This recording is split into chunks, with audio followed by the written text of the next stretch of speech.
One of the most exciting scientific findings of the past half-century has been the discovery of widespread trophic cascades. A trophic cascade is an ecological process which starts at the top of the food chain and tumbles all the way down to the bottom. We all know that whales eat fish and krill, and some people, certain politicians in Japan for instance, have argued that killing whales is good for human beings, as it boosts the food available for us to eat. And so you would think. But as the great whales declined, so did the numbers of fish and krill. It seems counterintuitive. Surely their numbers would rise as their major predators disappeared. But it now turns out that whales not only eat these animals, they also keep them alive. In fact, they help to sustain the entire living system of the ocean. Whales feed at depth in waters that are often pitch dark, and then they return to the surface, to the photic zone, where there's enough light for photosynthesis to happen.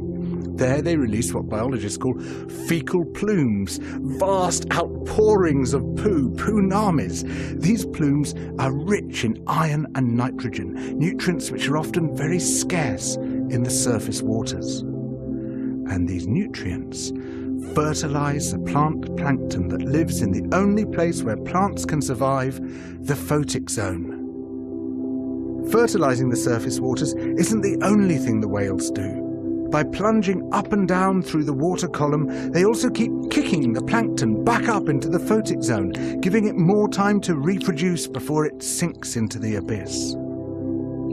Even today, though whale populations have been greatly reduced, the vertical mixing of water caused by movements of animals up and down through the column of the oceans is astonishingly roughly the same as the amount of mixing caused by all the world's wind and waves and tides. More plant plankton means more animal plankton, on which the larger creatures then feed. In other words, more whales means more fish and krill. But the story doesn't end here, because plant plankton not only feeds the animals of the sea, it also absorbs carbon dioxide from the atmosphere.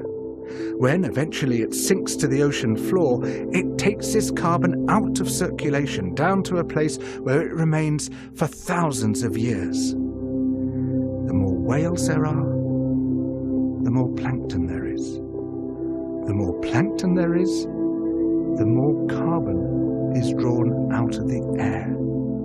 When whales were at their historical populations, before great numbers of them were killed, it seems that they might have been responsible for removing tens of millions of tons of carbon from the atmosphere every year.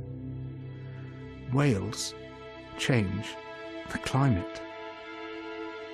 The return of the great whales, if they're allowed to recover, could be seen as a benign form of geoengineering. It could undo some of the damage we've done, both to the living systems of the sea and to the atmosphere.